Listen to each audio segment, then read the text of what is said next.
A warm welcome to Business Daily right here on Trust Television. I am Yusuf Akogu. It's 4 days to the inauguration of the new administration in Nigeria. And of course, yesterday, President Muhammadu Buhari and of course the members of his cabinet held the valedictory Federal Executive Council meeting yesterday. And the president indeed told Nigerians that he and his cabinet has done well in the last 8 years. It is now left for Nigerians to judge him whether they are satisfied with his efforts in the last 8 years or thereabout. Well, quite a whole lot of issues are happening in the world of business. The Monetary Policy Committee meeting took place yesterday, and of course, as expected, the monetary policy rate was raised from 18% to 18.5%. That is additional 50 basis points was added to MPR yesterday after the committee meeting held at the Central Bank of Nigeria here in Abuja.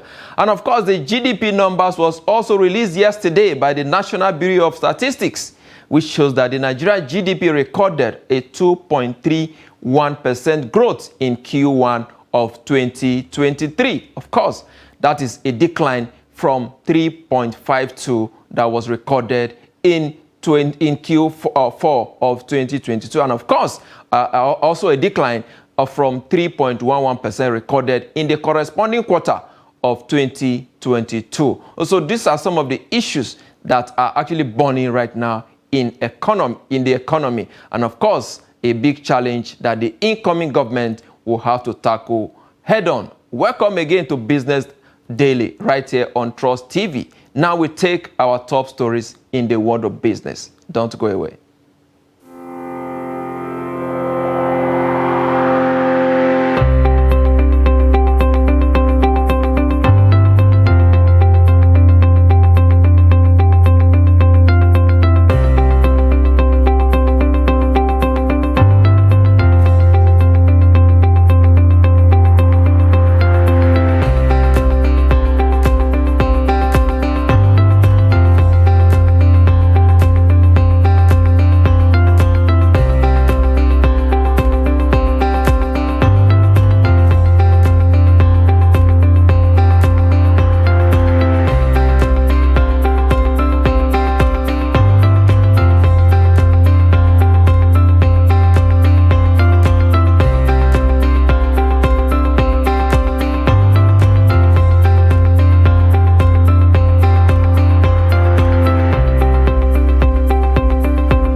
You back. Now we quickly move to what is happening in the capital market. Of course, the market closed yesterday in the positive territory. So we give you some of the numbers right here on the program. So the market closed positive, very, very strong yesterday, 0.58%. The all-share index way above 52 basis points. It's been there for a very long time. The market cap added over 100 billion yesterday to the market capitalization yesterday. And of course, the volume of shares traded among investors 455.179 million volume of shares, value at 7.833 billion naira in the deals of over 6,000 deals. That is 6,635 deals exchange hands among investors on the floor of the capital market on Wednesday. We'll move on to look at the gainers, the top gainers. We have the like of Nestle. Nestle recorded a huge gain yesterday, 1,148 naira.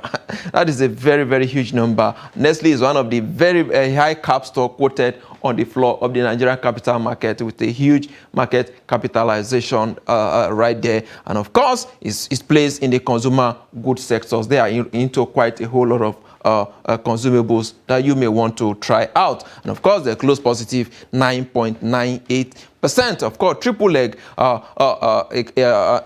company that is into the like of a document production as well, gaining 3 naira 56 kobo there to close positive 9.88%. And of course, UACN, a very popular company, one of the oldest company in Nigeria, gaining 9 naira there to close positive 9.76%. And on the loser side, we have the likes of Shelarams, of course, losing 1 naira 47 kobo there to close at 9.82%. And of course, MC Nichols also closing downward there, 66 kobo there. It's a manufacturing company that does a lot of manufacturing products like sugar and a couple of them. So down there, 9.59%. And of course, Wapik is an insurance company down there, 42 kobo there. They lost there to close down at 8.70%. Moving on to the top traded equities, we have the like of Access Bank. Of course,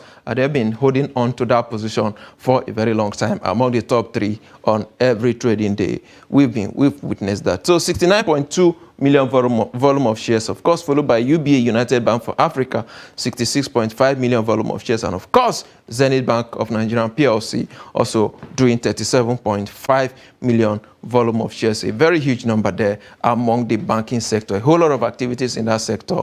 They are one of the most attractive sector in the capital market. And of course, around the continent of Africa, we see that the GSE in South Africa closed downward there in the red zone, 0.23% negative. Of course, if you go down to Zambia, that's Lusaka Stock Exchange, closing upward there, although on a flat note, but on the positive side, 0.00 there. Then we look at the USE in the Eastern Africa, Uganda Stock Exchange, closing in the negative territory, down there, 1.58%. A whole lot of activities, of course, different pattern of trading we are witnessing across the continent of Africa. Quickly, we go on a very, very short break. When we come back, we are going to go into our discussion for today. A whole lot of issues from monetary policy to GDP and, of course, a whole lot of issues in the economy.